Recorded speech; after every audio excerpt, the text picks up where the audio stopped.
Logan Whitmore stood at the window of his penthouse office, looking down at the city below. His reflection showed a handsome man in his 40s, wearing an expensive suit, but his eyes were cold. On his desk, a letter from Silver Meadows Nursing. Home sat unopened. He already knew what it said. They wanted more money for his mother's care. "Mr. Whitmore, your 10 o'clock is here," his assistant Sarah called through the intercom. "Send them in," Logan replied, not moving from the window. The meeting was about another company he planned to buy and tear apart for profit. That's what Logan did best. He found weak businesses, stripped them down, and sold them off piece by piece. He'd made billions doing it. Some called him heartless. He called it smart business. His mother, Margaret, had begged him not to send her to Silver Meadows. She'd cried, holding his hand, asking to stay in her little house. But Logan had already sold it. The property was worth too much to waste on sentiment. "It's for the best, Mother," he'd told her as the nursing home staff wheeled her away. "You'll be well taken care of." That was 2 years ago. He hadn't visited once. After his meeting, Logan finally opened the letter.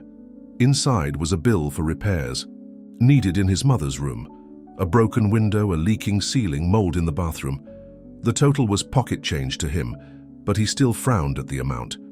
"Sarah," he called through the intercom, "get me the director of Silver Meadows on the phone." While he waited, Logan looked at the only personal photo in his office, himself as a little boy sitting on his mother's lap. She was beautiful then, with warm brown eyes and a gentle smile. She'd worked 3 jobs to support them after his father died. Logan had promised himself he'd never be poor again. "Mr. Patterson from Silver Meadows is on line 1, Sarah announced. "Patterson," Logan barked into the phone, "I got your letter. These repairs seem excessive." "Mr. Whitmore," Patterson's voice was tired, "your mother's room is in the oldest wing of the facility. We've been putting off repairs, but then put them off longer. I'm not paying for upgrades to a building that should be condemned anyway." There was a long pause. "Sir, with all due respect, your mother deserves better than this. She hasn't had a visitor in—" "My mother deserves what I decide to give her," Logan cut him off. "Fix the window if you must, but the rest can wait." He hung up before Patterson could argue. Outside his window, the sun was setting over the city he'd conquered. Logan had everything he'd ever wanted: money, power, respect. So why did that photo of his mother make him feel so uneasy? The next morning, Logan was in the middle of another meeting when Sarah burst in, her face pale. "Mr. Whitmore, it's Silver Meadows. There's been an accident." Logan felt his stomach drop. "What kind of accident?" "The ceiling in your mother's room collapsed during the night. She's been taken to City General Hospital." The meeting forgotten, Logan grabbed his coat and headed for the elevator. His hands shook as he pressed the lobby button. All he could think about was his mother's face the last time he'd seen her, tears in her eyes as they wheeled her away at EY. The hospital, a tired-looking doctor met him in the waiting room. "Mr. Whitmore, your mother suffered a concussion and some bruising, but she'll recover. She's been asking for you." Logan hesitated outside his mother's room. Through the window, he could see her lying in the hospital bed, looking small and fragile. Her hair had gone completely white since he'd last seen her. An oxygen tube ran under her nose and monitors beeped steadily beside her. "Logan?" Her voice was weak when he finally entered. "Is it really you?" He tried to smile, but his face wouldn't cooperate. "Hello, Mother." "My boy." She reached for his hand. Her skin felt paper-thin. "You came." "The ceiling fell," he said, as if that explained his 2-year absence. "They should have fixed it." "The ceiling's been broken for months," she said softly, "just like the window and the heat and the plumbing. But that's not why I've been praying you'd visit." Logan felt shame burn in his chest. "Mother, Sit. With me." She patted the bed beside her. "Tell me about your life. Are you happy, Logan?" The question caught him off guard. When was the last time anyone had asked him that? When was the last time he'd even thought about it? "I'm successful," he said finally. "The company is doing well. I just bought—" "That's not what I asked," Margaret interrupted gently. "I asked if you were happy." Logan looked at his mother's face, really looked at it for the first time in years. Despite everything, there was still love in her eyes, still that same warmth he remembered from childhood. "I don't know," he whispered, and was surprised to feel tears on his cheeks. "Mother, I'm sorry, I'm so sorry." She squeezed his hand. "It's not too late, Logan. It's never too late to remember what matters." They talked for hours. Margaret told him about her life at Silver Meadows, the friends she'd made, the books she read, the window she'd watched through waiting for his car to appear. Logan told her about his loneliness in his big empty penthouse, about the deals that made him richer. But never satisfied, when visiting hours ended, Logan didn't want to leave. "I'll come back tomorrow," he promised. "I know you will," Margaret smiled. "You've remembered who you are." As Logan drove home that night, he made several calls. First to Patterson at Silver Meadows, ordering immediate repairs and upgrades to the entire facility.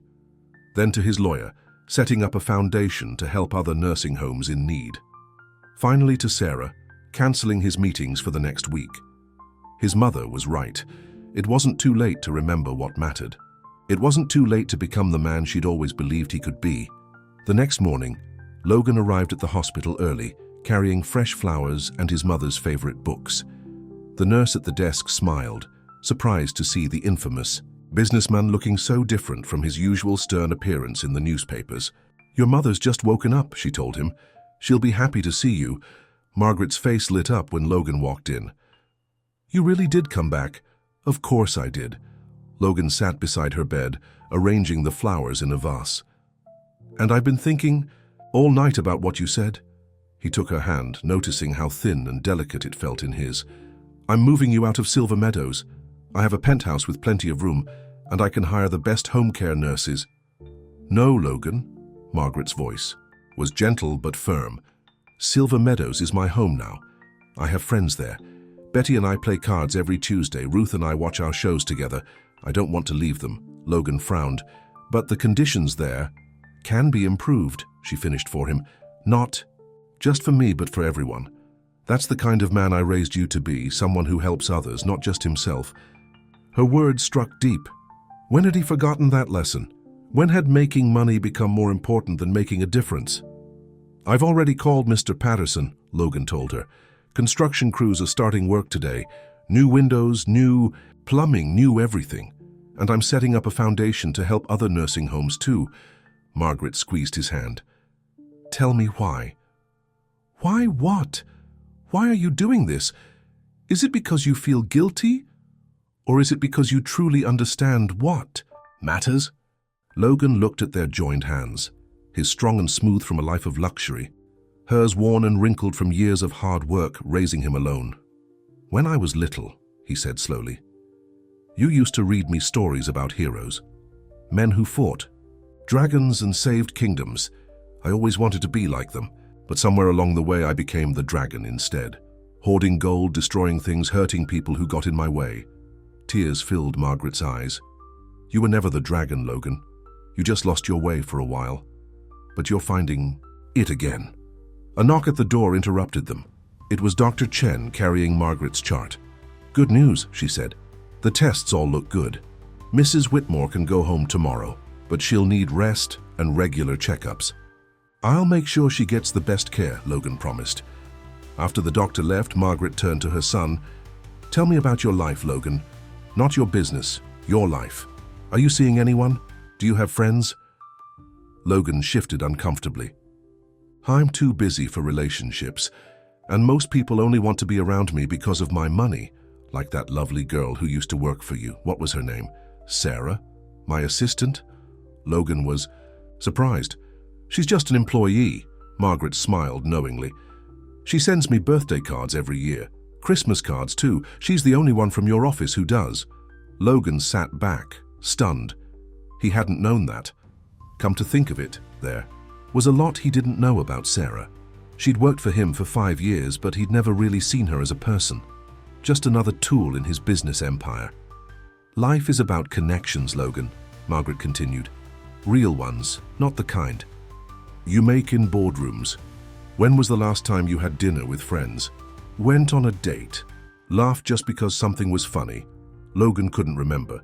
His calendar was full of meetings and deals, but empty of real relationships. "I want you to promise me something," Margaret said. "Promise me you won't wait until another ceiling falls to remember what's important. Promise me you'll start living, not just existing." "I promise," Logan whispered and meant it. They spent the rest of the day together. Margaret told him stories about his childhood that made him laugh. She showed him pictures she kept in her purse, Logan's first day of school, his high school graduation, the day he opened his first office. She documented every moment of his life, even when he'd pushed her away. As evening approached, a nurse brought in Margaret's dinner tray. Logan wrinkled his nose at the hospital food. "Remember when you used to make chicken soup when I was sick?" he asked. "Nothing ever tasted better." Margaret's eyes twinkled. "I still remember the recipe. Maybe when I'm better, I can make it for you." "I'd like that," Logan said softly. When visiting hours ended, Logan didn't want to leave. But this time his mother's smile was confident. "Go home," she said. "Get some rest. And tomorrow when you're at work, try something new. Talk to Sarah. Really talk to her. Ask about her life. You might be surprised what you learn." In the parking lot, Logan sat in his expensive car and looked up at his mother's hospital window. The sun was setting, painting the sky in shades of pink and gold. For the first time in years, he felt something stirring in his heart. Not ambition or greed, but hope. His phone buzzed with messages from the office, deals waiting to be made, companies waiting to be destroyed. But instead of reaching for it, Logan started his car and drove home, thinking about chicken soup and bedtime stories, about second chances and new beginnings. Tomorrow would be different. Tomorrow, he would start becoming the man his mother had always seen in him. Not a dragon hoarding gold, but a hero fighting for what really mattered. The next morning, Logan arrived at his office earlier than usual. The cleaning staff was still working, and he realized he'd never really noticed them before. A woman about his mother's age was dusting his desk, and he found himself thinking about how many times he'd walked past her without a word. "Good morning," he said, surprising himself as much as her. The woman jumped slightly. "Oh, good morning. Mr. Whitmore, I'm sorry, I'll get out of your way." "No, please finish what you're doing." "I'm sorry I startled you. I'm Logan." He held out his hand. "What's your name?" She looked at his hand for a moment before taking it. "Rosa. I've been cleaning your office for 3 years. 3 years. He'd never even known her name. When Sarah arrived an hour later, she found Logan sitting at his desk looking thoughtful. "Good morning, Mr. Whitmore. How's your mother?" Logan looked up, really seeing Sarah for the first time. She was younger than him, probably in her early 30s, with kind eyes and a gentle smile. The same smile she must have when she wrote those cards to his mother. "She's doing better. Sarah, would you sit down for a moment? I'd like to talk to you." Sarah sat looking nervous. "Is everything all right, sir?" "My mother told me something interesting yesterday. She said you sent her cards on her birthday and Christmas." Sarah blushed. "Yes, I hope that's okay. She was always so nice when she used to visit before I sent her away," Logan finished. "Why did you keep in touch with her?" "Because she was lonely," Sarah said simply. "And because every time she visited, she'd ask me to look after you. She worried that you worked too hard, that you were lonely too." Logan felt something tighten in his chest. "Tell me about yourself, Sarah. You've worked for me for 5 years, but I realize I don't know anything about your life." Sarah seemed surprised but started talking. She had a daughter, Emma, who was 7. She was raising her alone after her husband died in an accident 3 years ago. She took night classes, studying business management, dreaming of a better future for Emma. "That's why I'm always asking for the early shift," she explained, "so I can pick Emma up from school." Logan remembered all the times he'd kept Sarah late, never considering she might have a child waiting for her. "I'm sorry," he said. "I've been a terrible boss." "No," Sarah protested. "You've been fair with the salary and the health insurance. Helps a lot with Emma's asthma." "But I've never seen you as a person," Logan interrupted. "That's going to change." He stood up and walked to the window, thinking about what his mother had said about connections. "Sarah, how would you like a promotion?"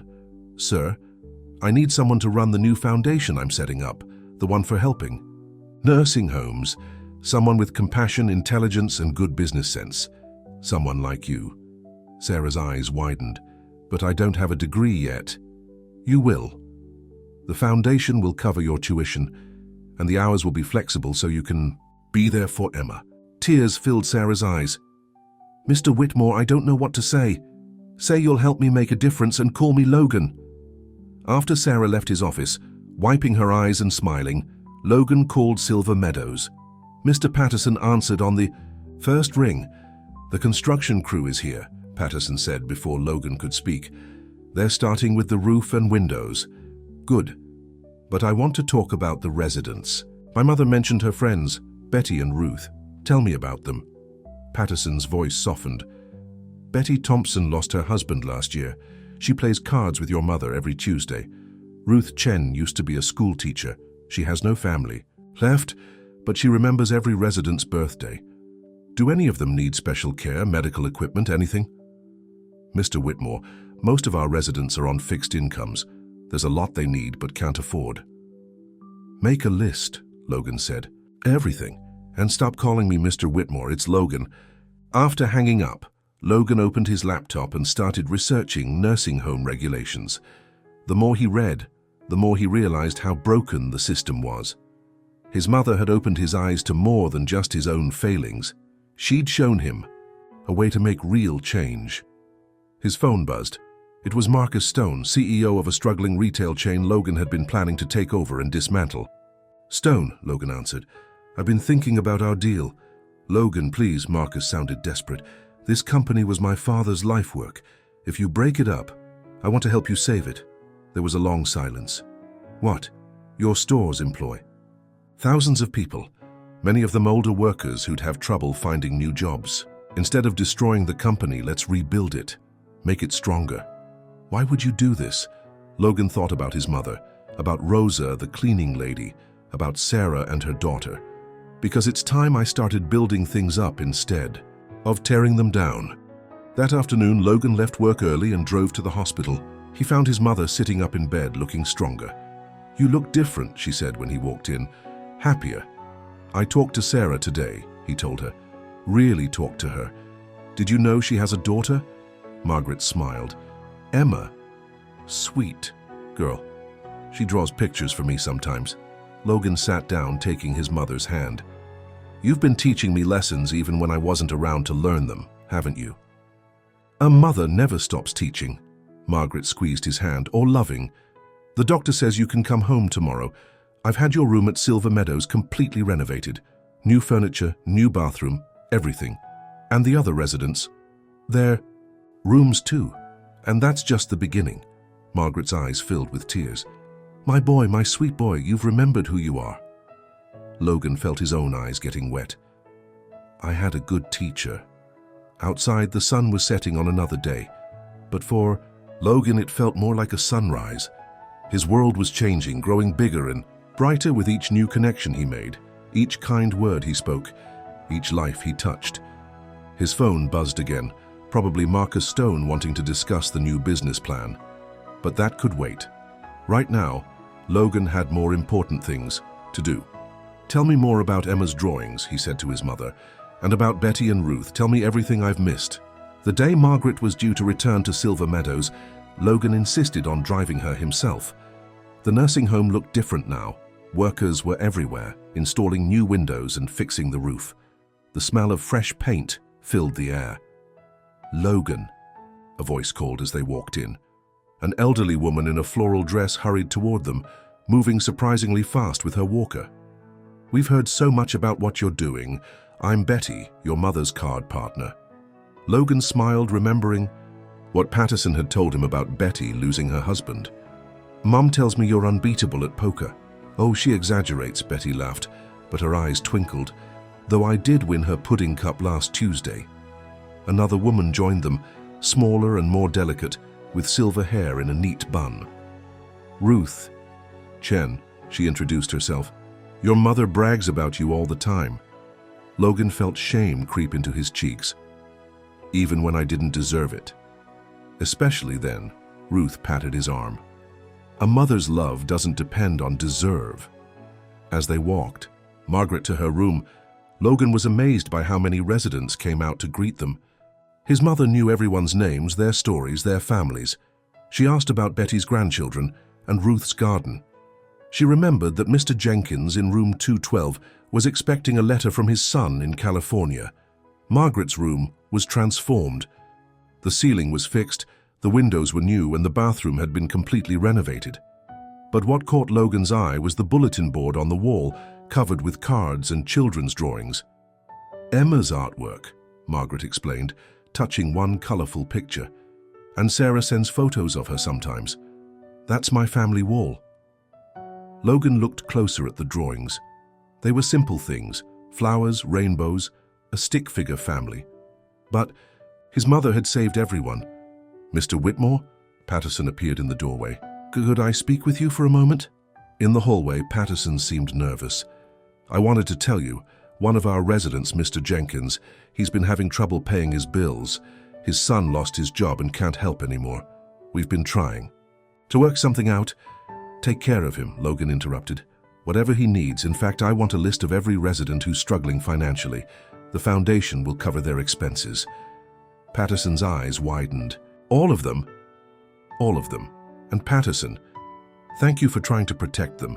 You're a good man." Back in Margaret's room, he found his mother arranging her books on the new shelves. "Need help?" "Actually," she smiled, "I was thinking about having a little welcome home party.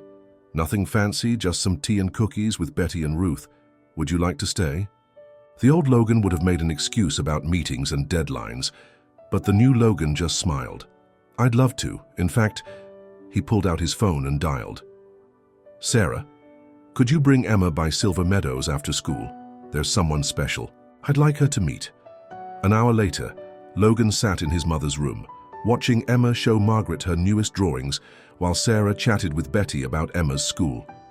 Ruth was pouring tea, telling stories about her teaching days. Even Patterson had joined them, bringing his famous homemade cookies. "Logan?" His mother's voice was soft. "Are you okay? You look like you're about to cry." "I'm just happy," he whispered back. "I didn't know life could feel like this." Sarah overheard him and smiled. "It's called family, Logan. Sometimes the ones we choose are just as important as the ones we're born with." Emma tugged at Logan's sleeve. "Want to see my new drawing? It's you and your mommy and my mommy and me and everybody." Logan looked at the crayon picture, a group of stick figures holding hands under a big yellow sun. "It's beautiful, Emma. Can we put it on the family wall?" Emma beamed and ran to add her artwork to the collection. Margaret reached for Logan's hand. "You know what I see when I look at that wall?" she asked. "Love. All different kinds of love. The kind that remembers birthdays and sends cards. The kind that draws pictures and bakes cookies. The kind that forgives mistakes and welcomes second chances. The kind that never gives up on someone," Logan added, squeezing her hand, "even when they don't deserve it." A commotion in the hallway drew their attention. Mr. Jenkins was standing in the doorway, tears streaming down his face, holding a phone. "My son," he choked out. "He just called. Said someone offered him a job at their company, a good job with benefits. Said the man who hired him was named Whitmore." All eyes turned to Logan, who shrugged. "Stone Retail was looking for a new regional manager. I just made a recommendation." Margaret's eyes sparkled with tears of pride. "That's my boy." The afternoon turned to evening, but no one wanted to leave. Emma fell asleep on the new couch, clutching her crayons. Betty and Ruth shared stories about their own children and grandchildren. Patterson brought more cookies. Logan's phone stayed, silent in his pocket. There were probably dozens of messages and emails waiting, but they could wait. Right now he was exactly where he needed to be. "Sarah," he said during a quiet moment, "would you and Emma like to come to dinner tomorrow? Mom makes the best chicken soup." Sarah smiled. "We'd love to." Margaret squeezed his hand again. "My kitchen's a bit small," she said, "but I'm sure the nursing home would let us use theirs. We could invite everyone, make it a family dinner." "Family," Logan repeated, looking around the room at these people who had become so important to him in such a short time. "I like the sound of that." Outside, the construction crews were packing up for the day. The new windows gleamed in the setting sun, and the fresh paint sparkled. Silver Meadows was changing just like Logan. Both were becoming what they were always meant to be, not just a place to exist, but a place to live, to love, to belong. Emma stirred on the couch and smiled sleepily at Logan. "Are you gonna come? To my school play, I'm gonna be a tree. Wouldn't miss it for the world," Logan promised, and meant it, because that's what family does. They show up, they care, they love, and sometimes they get second chances to get it right. The next few weeks brought more changes than Logan could have imagined. Silver Meadows transformed from a rundown facility into a warm, welcoming home. The gardens were replanted, the common areas renovated, and every room got new furniture. But the biggest changes weren't in the building, they were in the people. Logan visited every day, usually bringing Sarah and Emma with him. They'd have dinner with Margaret and the other residents, sharing stories and laughter. Emma became everyone's honorary grandchild, running through the halls with her drawings and bringing smiles to every face she met. One evening, as Logan helped his mother set the tables for their now regular family dinner, Margaret watched him with knowing eyes. "You look at her a lot," she said softly. "Who?" "Sarah. When she's not looking, your eyes follow her. When she laughs, you smile without realizing it." Logan felt his cheeks grow warm. "Mom?" "I'm old, not blind," Margaret teased. "And a mother knows these things. She looks at you too, you know. When you're playing with Emma or helping the residents, she sees the man you've become." Before Logan could respond, Emma burst into the dining room, her face glowing with excitement. "Look what Miss Ruth helped me make." She held up a string of paper flowers. "She says we can hang them up for the party." The party was Logan's idea, a celebration of Silver Meadows' renovation and the launch of the Whitmore Foundation. But it had grown into something bigger. The residents invited their families and word spread through the community. Now it seemed like half the town was coming. "Those flowers are beautiful." Logan knelt down to Emma's level. "Want to help me hang them up?" As they decorated, Sarah came in carrying more supplies. She stopped in the doorway, watching Logan lift Emma up so she could reach higher spots. Her heart melted at the sight of them together, at how natural they looked. "Need any help?" she asked, trying to keep her voice steady. Logan turned, still holding Emma, and Sarah's breath caught at the warmth in his eyes. "We're creating a masterpiece here. Want to join the artist team?" They worked together, laughing and talking. Margaret watched from her chair, her heart full of joy. This was what she'd always wanted for her son, not just success, but happiness. Real, deep happiness that came from loving and being loved. Later that evening, after Emma had fallen asleep on one of the common room couches, Logan and Sarah sat together in the garden. The night was warm and stars twinkled overhead. "Thank you," Sarah said quietly. "For what?" "For changing. For becoming someone Emma can look up to. For making all this happen." She gestured at the renovated building behind them. "I should be thanking you," Logan replied. "You and Emma, you helped me remember what matters. You saw good in me even when I couldn't see it myself." Sarah turned to face him, her eyes shining in the starlight. "It was always there, Logan. The good in you. It just needed a chance to grow." Their hands found each other in the darkness, fingers intertwining naturally, as if they'd been meant to fit together all along. "Sarah," Logan's voice was soft, "I know this might be complicated, with work and Emma and everything, but I think I'm falling in love with you." Sarah squeezed his hand. "It's not complicated at all. Love never is. It's everything else that gets in the way." From her window above, Margaret watched them, tears of joy rolling down her cheeks. Betty joined her, bringing 2 cups of tea. "Young love," Betty sighed happily. "Reminds me of my Harold. They're good for each other," Margaret said. Sarah keeps him grounded, reminds him what's real, and Logan, he looks at Emma like she's his own. Speaking of Emma, Ruth appeared with a sleeping bag. "I thought she might be more comfortable with this than that old couch." As they tucked the blanket around the sleeping child, Emma stirred slightly. "Is Logan gonna be my new daddy?" She mumbled sleepily. The 3 older women exchanged glances, their eyes twinkling. "We'll see, sweetheart," Ruth whispered. "We'll see." In the garden, Logan and Sarah were still talking, sharing dreams and hopes and quiet laughter.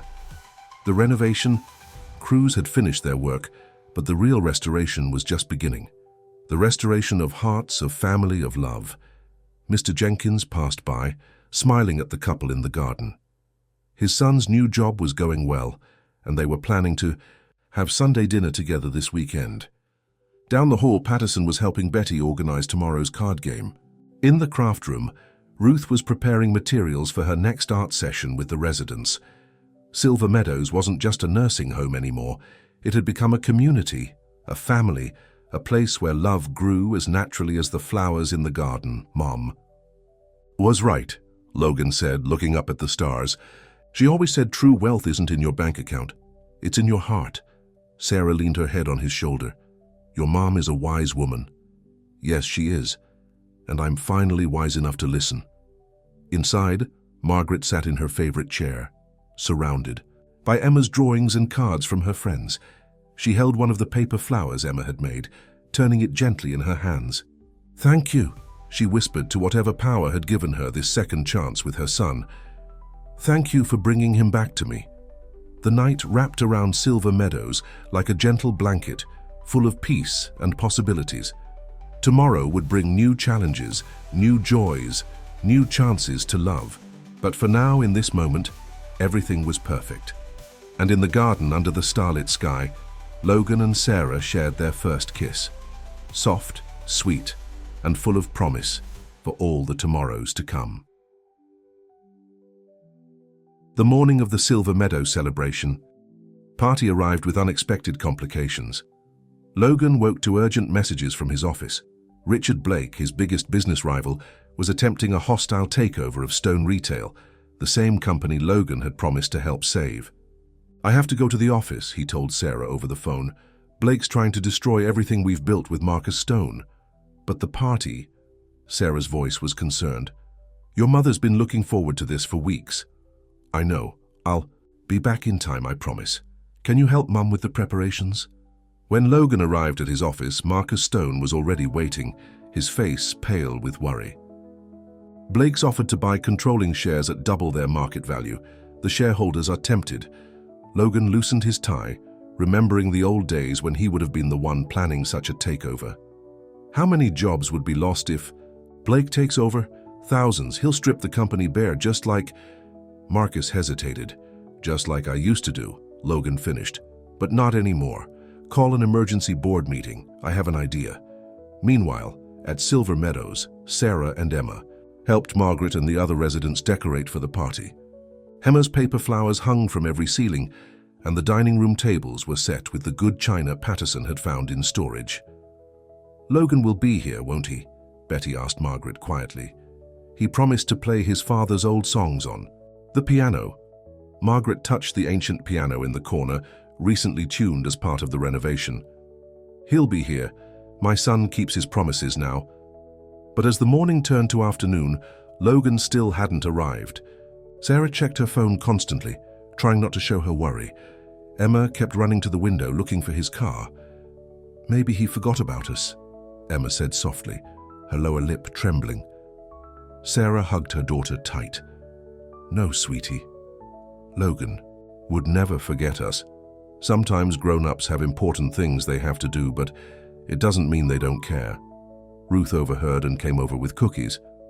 When I was teaching, I had a saying, the most important things in life don't come with a price tag. In his office, Logan was fighting the battle of his life, not for money this time, but for people. He'd offered to match Blake's offer to the shareholders, putting up his own personal fortune as guarantee.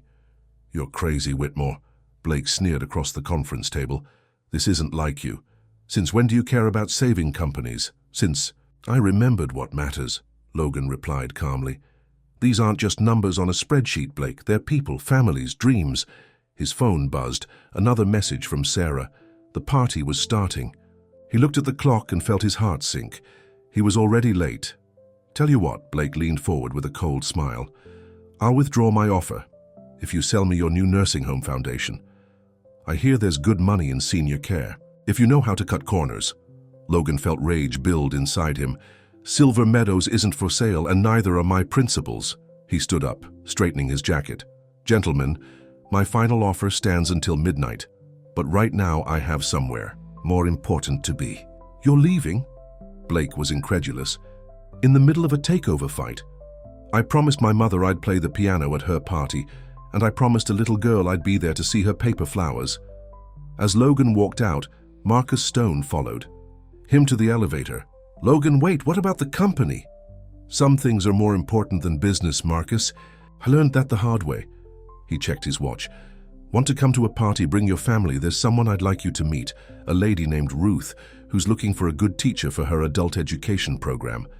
Across town, the party at Silver Meadows was in full swing. Families of residents filled the halls, admiring the renovations and their loved ones' artwork. Emma's paper flowers drew compliments from everyone, but the little girl remained by the window, waiting. Margaret sat at her usual spot, trying to keep her smile bright. Sarah squeezed her hand. "He'll be here." Just then they heard a familiar voice from the doorway. "Sorry, I'm late." Logan stood there, looking tired but happy. Behind him was a crowd of people, Marcus Stone with his wife and teenage children, several board members and their families, even Richard Blake, who looked somewhat confused about how he'd ended up there. Emma ran to Logan, who scooped her up in his arms. "Your flowers are beautiful, Princess. Even better than I imagined." Sarah came over, worry still in her eyes. "Is everything okay at work?" Logan kissed her softly. "Everything's perfect." Blake withdrew his takeover bid. Turns out even he has a heart, especially after meeting some of the Stone retail employees and their families. Margaret watched as her son carried Emma to the piano, settling her beside him on the bench. His fingers found the keys, and the opening notes of an old familiar song filled the room. "That's your father's favorite," Betty whispered to Margaret. "Remember how he used to play it at all our parties?" Margaret nodded, tears in her eyes. Logan learned it by ear when he was Emma's age. He used to say he'd play it at his wedding someday. Sarah, standing nearby, blushed deeply at those words. As the music played, something magical happened at Silver Meadows. Residents and visitors began to dance. Mr. Jenkins waltzed with his daughter-in-law. Ruth taught Marcus Stone's teenagers some steps from her youth. Even Richard Blake found himself joining in, led by a determined Betty, who refused to let him stand alone by the wall. "See?" Margaret said to no one in particular. "Sometimes the best investments aren't the ones you make with money. They're the ones you make with your heart." Logan played song after song, with Emma turning pages and occasionally adding her own notes to the melody. Sarah sat beside them, her head on Logan's shoulder, while Margaret watched her family, her growing, beautiful, unexpected family, with a heart so full it felt like it might burst. The sun set on Silver Meadows, but the party showed no signs of ending. There were too many stories to share, too many dances to dance, too many moments to cherish. And in the middle of it all was love. Love that had transformed a cold-hearted businessman into a caring man. Love that had turned a nursing home into a community. Love that had brought together people from all walks of life under a ceiling strung with paper flowers. It wasn't the life Logan had planned for himself all those years ago when he was focused solely on making money. It was better. So much better. A month after the Silver Meadows celebration, autumn was in full swing. The renovated garden blazed with red and gold leaves, and the residents had decorated for Halloween. Emma's paper flowers still hung in the dining room, joined now by paper pumpkins and black cats she'd made with Ruth's help. Logan sat in his mother's room, holding a small velvet box in his hands. "Do you think it's too soon?" Margaret smiled, touching the simple diamond ring inside. "Love doesn't follow a schedule, sweetheart. When it's right, it's right. But what if Sarah thinks I'm rushing things? What if Emma's not ready for such a big change?" "Emma called you Daddy yesterday when you weren't listening," Margaret said softly. "And Sarah. Well, I've never seen two people more meant for each other." Logan closed the ring box, his hands shaking slightly. "I want to do it right, make it special. Then you might want to turn around." Margaret nodded toward the door. Emma stood there in her Halloween costume. She was dressed as a princess, complete with a sparkly crown. "Logan, you promised to help me practice trick-or-treating." Logan quickly pocketed the ring. "So I did, Princess Emma. But first, Can you help me with something important? Emma climbed onto his lap. Is it a secret? The biggest secret ever. I want to ask your mommy to marry me. Would that be okay with you? Emma's eyes grew wide. Would you really be my daddy then? For real? If you want me to be. Emma threw her arms around his neck. I always wanted a daddy like you. Tears filled Logan's eyes as he hugged her back. Margaret watched them, her own eyes wet. This was all she'd ever wanted for her son, not money or power, but love. Real, pure love. Can I help you ask Mommy? Emma bounced with excitement. I know. We can make her a card like I make for Grandma. Margaret. Actually, Logan smiled, I have an even better idea. But I'll need help from everyone at Silver Meadows. Over the next few days, a secret plan came together. Betty organized the other residents, while Ruth worked with Emma on a special art project. Even Mr. Jenkins got involved, sharing his gardening expertise. Sarah noticed everyone whispering and giggling when she passed, but she was too busy with the foundation work to investigate. Logan had put her in charge of expanding their nursing home improvement program to other facilities, and she was determined to make him proud. One evening, Logan asked Sarah to meet him in the garden after work. Wear something nice, he said. Mum's planning a special dinner. When Sarah arrived at Silver Meadows, she found the garden transformed. Tiny lights twinkled in the trees and a path of Emma's. Paper flowers led to the gazebo. Each flower held a note or picture, memories of their time together. Logan waited at the end of the path, wearing a suit and the warmest smile Sarah had ever seen. Behind him, the residents of Silver Meadows gathered, trying and failing to hide their excitement. What's all this? Sarah asked, her heart beating faster. This is our story. Logan took her hand, leading her along the path. Look at the flowers. Each paper bloom told a piece of their journey. There was a drawing of their first family dinner, a note about Emma's school play, a picture of them all at the celebration party. Sarah felt tears forming as she recognized her daughter's artwork mixed with messages from the residents. In the gazebo, Emma waited in her princess costume, holding one last paper flower. Inside it was the ring. Sarah. Logan took both her hands in his. You and Emma showed me what really matters in life. You taught me how to love, how to care, how to be the man I always should have been. Will you— Yes! Sarah threw her arms around him before he could finish. Yes, yes, yes! Emma jumped up and down, scattering paper flowers everywhere. We're going to be a real family! Cheers erupted from the watching residents. Margaret hurried forward to hug them all, and soon everyone was crying and laughing at once.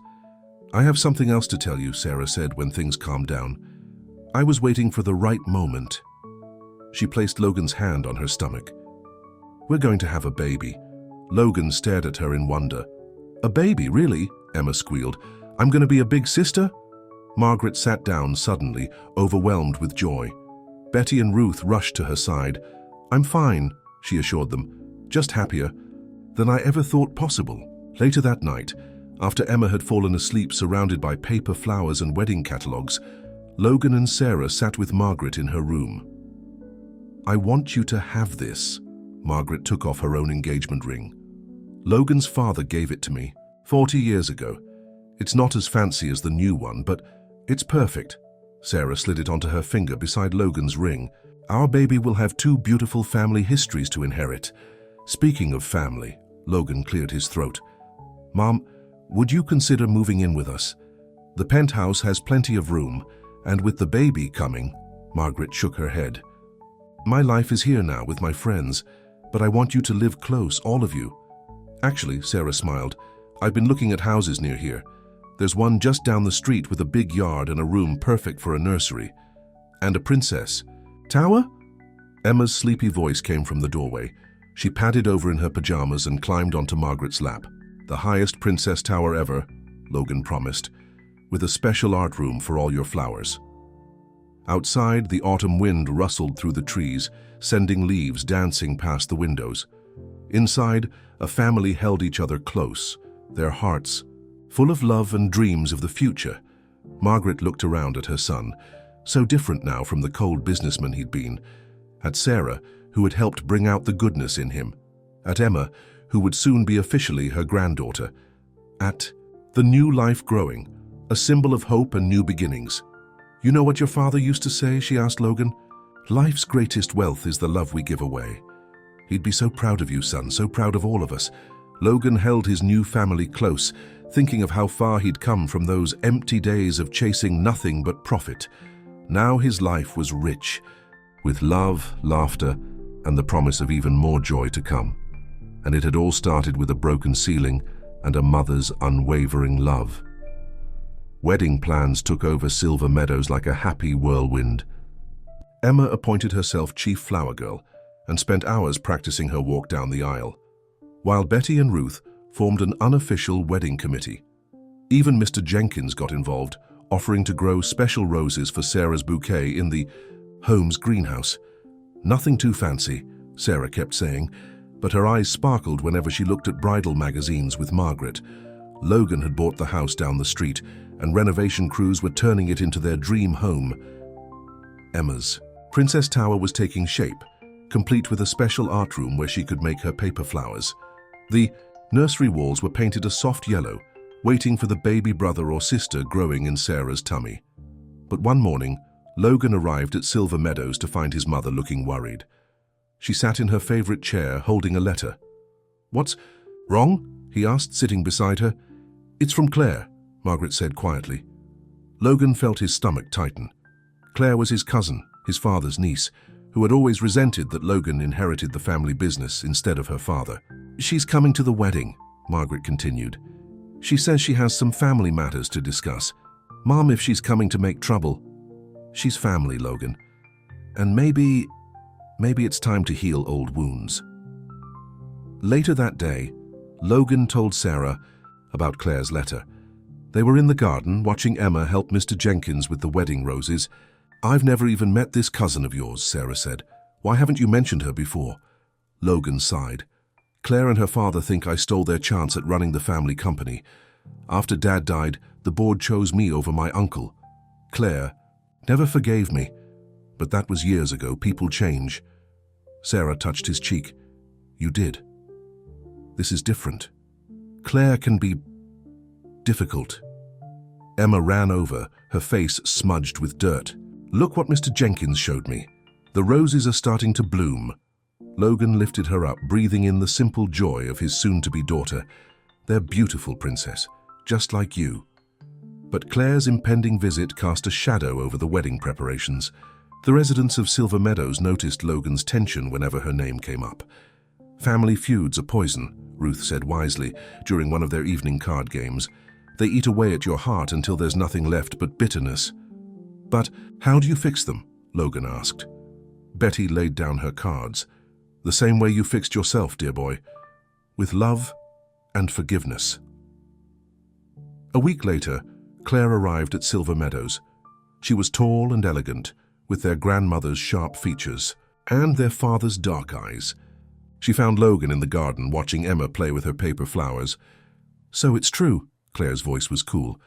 "The great Logan Whitmore, playing family man." Logan turned. "Hello, Claire. It's been a long time." "Not long enough." She looked around at the renovated building, the flourishing garden. "Quite a change from the corporate shark I remember. What happened? Midlife crisis?" Before Logan could answer, Emma ran over. "Are you Logan's cousin? Grandma Margaret told me you were coming. Want to see my flowers? I made them special for the wedding." Claire seemed taken aback by the child's innocent enthusiasm. Yes, I suppose I am. Come on." Emma grabbed Claire's hand, pulling her toward the craft room. "I'll show you how to make them." Logan watched in amazement as his Ice Queen cousin was led away by a 7-year-old armed with construction paper and glue. Inside, Margaret sat with Sarah, pretending to look at wedding plans while really watching Claire through the window. "She looks so much like her mother," Margaret said softly. Such sadness behind that anger. Sarah squeezed her hand. "Then it's good she's here. This family knows how to heal sadness." Hours later, Logan found Claire still in the craft room. She sat surrounded by paper flowers while Emma chatted happily about the wedding plans. "And Logan's gonna be my real daddy," Emma was saying. "And we're gonna have a baby. And Grandma Margaret says the baby will have daddy's eyes just like you do." Claire's hands stilled on the paper she was folding. You call him Daddy already? Uh-huh, 'cause he loves me and Mommy more than anything. He says that's what real family means, loving people more than money or business or anything. Logan watched from the doorway as something shifted in Claire's expression. She looked at the paper flower in her hands, then at Emma's bright face. Your daddy, Claire's voice wavered. He's very different from the man I used to know. That's cause of love, Emma said with a child's simple wisdom. Love changes people. Grandma Margaret says so. Later that evening, during the family dinner that had become a Silver Meadows tradition, Claire sat between Betty and Ruth, listening to their stories about Logan's transformation. You should have seen him that first day, Betty chuckled. Stiff as a board in his fancy suit. But Margaret never lost faith, Ruth added. She knew her boy would find his way back to what matters. Claire watched Logan with Sarah, saw how tenderly he helped Margaret with her plate, how naturally he caught Emma when she ran to him for a hug. After dinner, she found Logan in the garden again. I came here wanting to fight, she admitted, to accuse you of stealing what should have been my father's. Claire, let me finish. But seeing you here, with them, this isn't the Logan who took over the company. This is someone else entirely. She took a deep breath. Someone better.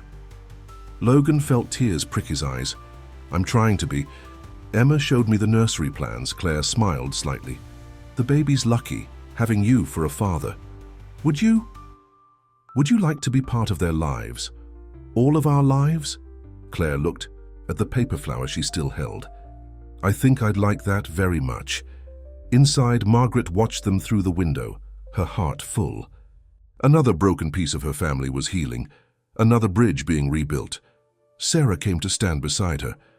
Everything okay? Everything's perfect, Margaret smiled. You know, when Logan was little, Claire used to follow him everywhere. They were like siblings until the business came between them. And now? Now love is bringing them back together. Just like it brought Logan back to me. Just like it brought you and Emma into our lives. Emma dashed past them, heading for the garden. With more paper flowers, they watched as she distributed them to Logan and Claire, making them wear them in their buttonholes like the flowers they'd wear at the wedding. Under the evening sky, cousin and cousin began to talk, really talk, for the first time in years. About old hurts and new beginnings, about family and forgiveness, about the future. And in that garden where so much healing had already happened, another broken heart began to mend. The week before the wedding brought unexpected news to Silver Meadows. Sarah woke up feeling dizzy, and Logan rushed her to the hospital. The residents waited anxiously for news, with Emma curled up in Margaret's lap, clutching her latest paper flower creation. Is Mommy okay? Emma kept asking. Is the baby okay? Margaret stroked her soon-to-be granddaughter's hair. Your mommy is strong, sweetheart, and so is your little brother or sister. Betty and Ruth organized a prayer circle in the common room. Mr. Jenkins brought fresh flowers from his garden. Even Claire, who had been staying nearby to help with wedding preparations, paced the halls with worry. Finally, Logan called. Margaret put the phone on speaker so everyone could hear. Sarah's fine. His voice was shaky with relief. And we're having twins. The common room erupted in cheers. Emma jumped up and down, shouting, 2 babies, 2 babies! The doctor says Sarah needs rest, Logan continued. We might have to postpone the wedding. Nonsense, Sarah's voice came through the phone. I'm not waiting one more day to marry you, Logan Whitmore, even if I have to walk down the aisle in bed rest pajamas. That's my girl. Betty wiped happy tears from her eyes. The news of twins sent a fresh wave of excitement through Silver Meadows. The residents immediately began planning for 2 nurseries instead of 1. Ruth started teaching Emma to make tiny paper mobiles for both cribs. Claire offered to handle all the wedding details so Sarah could rest. 2 grandchildren at once, Margaret said that evening, sitting with Logan in the garden. Your father would be so proud. I'm scared, Mom, Logan admitted. What if I'm not ready? 1 baby seemed manageable, but 2. Oh, sweetheart, being scared just means you care, and you have so many people to help you. She was right. The next Few days showed Logan just how much love surrounded his growing family. The residents of Silver Meadows turned into an army of surrogate grandparents. They took turns visiting Sarah at home, bringing food, sharing parenting stories, and keeping Emma entertained. Claire proved surprisingly good with Emma, teaching her to make origami animals for the babies' rooms. "I always wanted children," she confided to Margaret one afternoon, "but I was too focused on the business, on proving myself." "It's never too late for love," Margaret squeezed her niece's hand. "Look at Logan." The day before the wedding, Sarah insisted on coming to Silver Meadows. She sat in the garden, surrounded by flowers, both real and paper, while final preparations swirled around her. "Are you sure you're up for tomorrow?" Logan asked, worried. Sarah pulled him down for a kiss. "I've never been more sure of anything. Besides, your mother says these twins are just as stubborn as their father. They'll stay put until after the honeymoon." Emma ran up with her latest creation, 2 perfect paper cradles complete with tiny paper blankets. "For my brother and sister." "They're beautiful, sweetheart." Sarah held out her arms, and Emma snuggled close, careful of her mother's growing belly. That evening, the residents insisted on a special dinner. They decorated the dining room with Emma's paper flowers and Mr. Jenkins' roses. Patterson outdid himself with the cooking, and Claire surprised everyone by bringing a wedding cake for practice. "A dress rehearsal dinner," Betty announced, "because this family never needs an excuse to celebrate love." Logan looked around the room at these people who had become so dear to him. His mother, radiant with joy. Claire, finally at peace with the past. Ruth and Betty, who had become extra grandmothers to Emma. Mr. Jenkins tending his roses with pride, Patterson bringing out more food, and Sarah, beautiful Sarah, carrying their twins and glowing with happiness. "I have something to say," he stood, holding up his glass. "A year ago I thought I had everything. Money, power, success. But I had nothing that really mattered. Then a broken ceiling brought me back to my mother, and love brought me back to life." He turned to Sarah. "You and Emma showed me what real wealth is. Not dollars in a bank, but love in your heart. Now we're adding 2 more blessings to our family, and I've never felt richer." "To love," Margaret raised her glass, tears shining in her eyes. "To family," Claire added. "To paper flowers and new beginnings," Emma chimed in, making everyone laugh. After dinner, as the sun set on their last evening before the wedding, the family gathered in the garden. Emma had scattered paper flowers everywhere, their simple beauty mixing with Mr. Jenkins' roses. Sarah sat in the gazebo where Logan had proposed, her hands resting on her growing belly. "I felt the move," she whispered when Logan joined her, "right here in this special place." Logan placed his hands beside hers, amazed at the tiny lives they had created. Emma squeezed between them, laying her head against Sarah's stomach. "Hi. Babies," she whispered. "Tomorrow we're all going to be a real family, forever and ever." Margaret watched from her favorite bench, her heart so full it felt like it might burst. Betty and Ruth sat beside her, all 3 women wiping away happy tears. "You did good, Margaret," Betty patted her hand. "Your boy found his way home." "We all did," Claire said softly, joining them. "Love has a way of bringing people home." As evening deepened into night, the garden glowed with tiny lights. Tomorrow would bring the wedding, and after that, the twins. And after that, a lifetime of love and laughter and paper flowers. But tonight was for this moment, this family, this love that had transformed them all. Ready for tomorrow? Logan asked Sarah as they prepared to leave. Sarah looked around at their family. Emma showing Claire her latest paper creation, Margaret sharing stories with Betty and Ruth, Mr. Jenkins checking his roses one last time. "I've been ready since the day you walked into my life," she said. "Our love story might not be traditional, but it's perfect for us." Logan kissed her softly. "Traditional is overrated. I prefer paper flowers and second chances." Above them, stars began to twinkle, blessing this family that had found each other in the most unexpected ways. Tomorrow would be their wedding day, but in all the ways that truly mattered, they were already joined by something stronger than any ceremony, the power of love to heal, to transform, and to create miracles. like paper flowers blooming in a garden of second chances. The morning of the wedding dawned bright and clear. Silver Meadows was transformed, the garden filled with flowers both real and paper, the gazebo draped in white ribbons, chairs lined up in neat rows. Inside, excitement buzzed through the halls like electricity, something old. Betty handed Sarah a delicate lace handkerchief. I carried it at my wedding 60 years ago. Something new, Claire added, bringing out a pair of pearl earrings. From your newest cousin. Something borrowed. Ruth presented a silver bracelet. It brought me luck in love, and now it will do the same for you. And something blue, Margaret finished, holding up a sapphire pin. Logan's father gave this to me on our wedding day.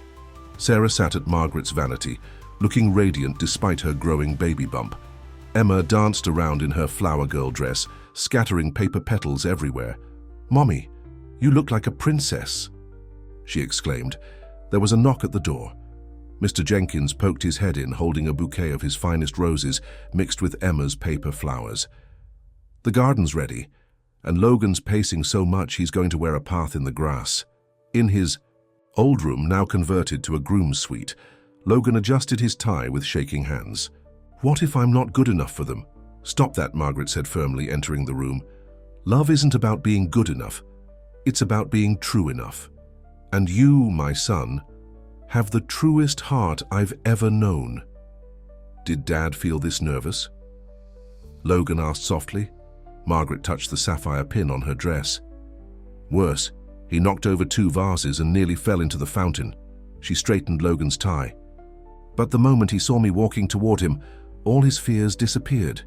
Music began to play, not from a recording, but from the old piano in the common room. Ruth had arranged for her grandson, a music teacher, to play the wedding march. The residents of Silver Meadows took their seats in the garden, along with Logan's business associates, who had become friends. Marcus Stone sat with his family, his company now thriving under the new, compassionate business model. Even Richard Blake was there, looking somewhat softened by his experiences with the Silver Meadows community. Emma went first, spreading paper, flowers along the aisle. She took her role seriously, making sure each petal fell in just the right place. Then came the moment everyone was waiting for. Sarah appeared at the garden entrance, and Logan felt his breath catch. She was beautiful in her simple white dress, her face glowing with love and the promise of new life. Their twins seemed to know it was a special day. Sarah said they were dancing inside her.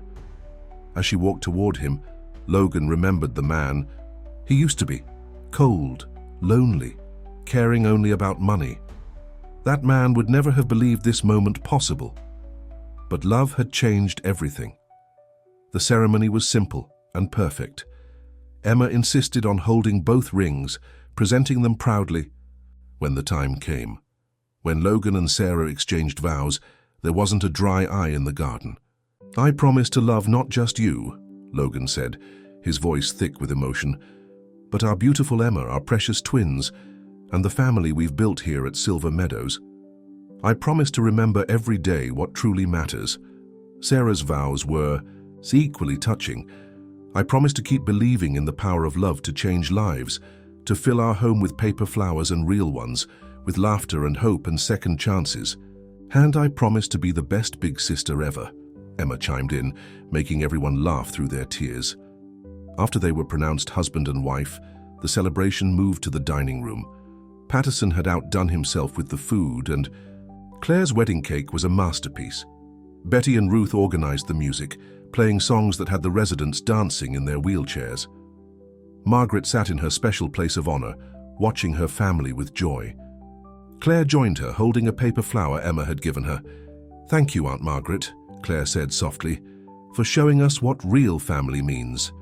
As evening approached, Sarah and Logan prepared to leave for their honeymoon, a short trip to a nearby beach resort, close enough to return quickly if the twins decided to make an early appearance. "Take care of Emma," Sarah hugged Margaret, "and don't let her stay up too late making flowers." "We'll make just enough for the nursery," Margaret promised with a wink. Emma didn't cry when her parents left. Instead, she gathered her new extended family around her. Can we make special flowers for when the babies come? The next few weeks passed in a blur of preparation and love. The new house was ready, with 2 perfect nurseries decorated with Emma's creations. The residents of Silver Meadows took turns visiting, bringing gifts and advice, and so much love. When Sarah went into labor, 3 weeks later, it wasn't at the hospital but at Silver Meadows during their regular family dinner. The twins, it seemed, wanted to be born in the place where their family's love had blossomed. Just like their father, Margaret smiled as they waited, always making dramatic entrances. Hours later, in the early morning light, 2 perfect babies were born, a boy and a girl. Emma was the first to visit, climbing carefully onto the bed to meet her new siblings. "They're so tiny," she whispered, touching their soft hands. "Can I make them paper flowers?" "You can make them anything you want," Logan said, his voice choked with emotion. "You're their big sister." They named the boy Thomas after Logan's father, and the girl Rose, for Mr. Jenkins' garden that had brought them so much joy. Margaret held her grandchildren with tears of happiness, while Betty and Ruth argued over who would get to babysit first. Claire took pictures of everything, promising to make a special album. "They'll want to know the story of how their family came together," she said. And what a story it was. A story of a broken ceiling that fixed a broken heart, of paper flowers and real ones blooming side by side, of a cold businessman who learned to love, and a cleaning lady's daughter who became a princess, and a mother who never lost faith. 6 months later, Silver Meadows celebrated its first anniversary as a transformed community. The garden was full of roses, the halls decorated with Emma's endless paper creations. Thomas and Rose lay in their twin bassinets, watched over by their loving family, not just their parents and sister, but a whole community of adopted grandparents. Logan stood in the gazebo where he had proposed, holding Sarah close. Emma played nearby with Claire, teaching her newest paper flower design. Margaret sat with Betty and Ruth, the 3 friends watching their extended family with contentment. "Did you ever imagine this?" Sarah asked, looking at their perfect world. Logan shook his head. "I imagined wealth and power, but this..." He gestured at their family, their home, their love. "This is better than any dream I ever had." Above them, the sky was bright with promise. New residents were coming to Silver Meadows, drawn by its reputation for love and care. The Whitmore Foundation was changing lives across the country. Emma's paper flowers continued to bloom, marking special moments and everyday joys.